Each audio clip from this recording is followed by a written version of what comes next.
I mean, we all know that Sir John Templeton is really one of the greatest stock pickers in the world. So if there is one really big mistake that Sir John Templeton has made, can you just share with us? What sort of mistake had he made? Yeah, the biggest mistake. Yeah. He made lots of them.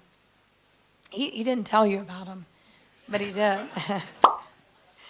I think at one point I knew that he had lost some money in Russia, and he was on Wall Street Week, and Russia came up, and he just sat there very quietly. He wasn't going to tell that he had lost a lot of money in Russia. You know, my message from him would be more about that it's okay to make mistakes.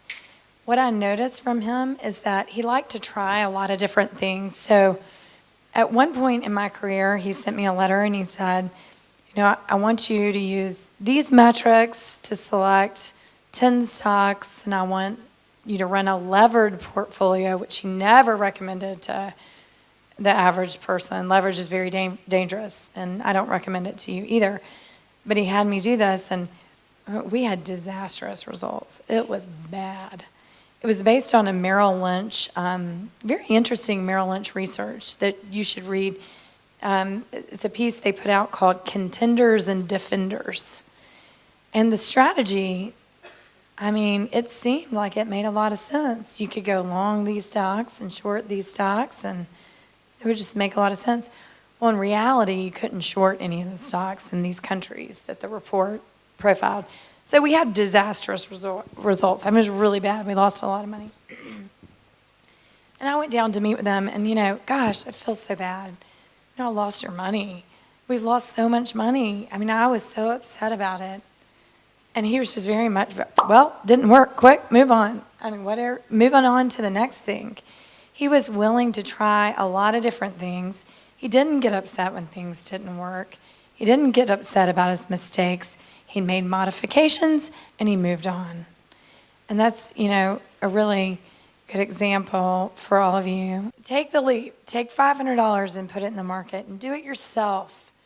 You will learn so much from doing that. It will be worth more than, you know, a graduate degree. So putting your capital to work, your own capital, just go ahead and do it. Bite the bullet. You may have a positive experience, maybe a negative experience. Both are okay, but you'll learn from doing that. You just need to rip the Band-Aid off and go for it. It's the way to change your life, you know.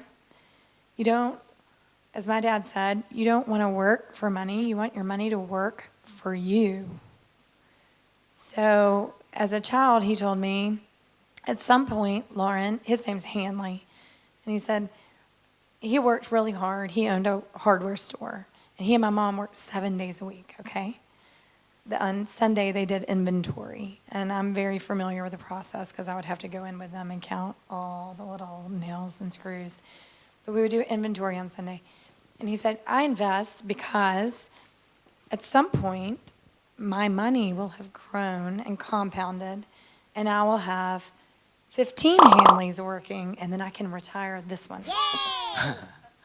And that's how that works. Compounding is magical.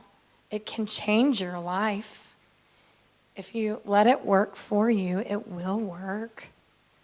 And I hope it's something you all do. I hope you all invest. I hope you retire yourself, let your money work for you. That way you can, you know, be in control of your finances and your dreams and your destiny.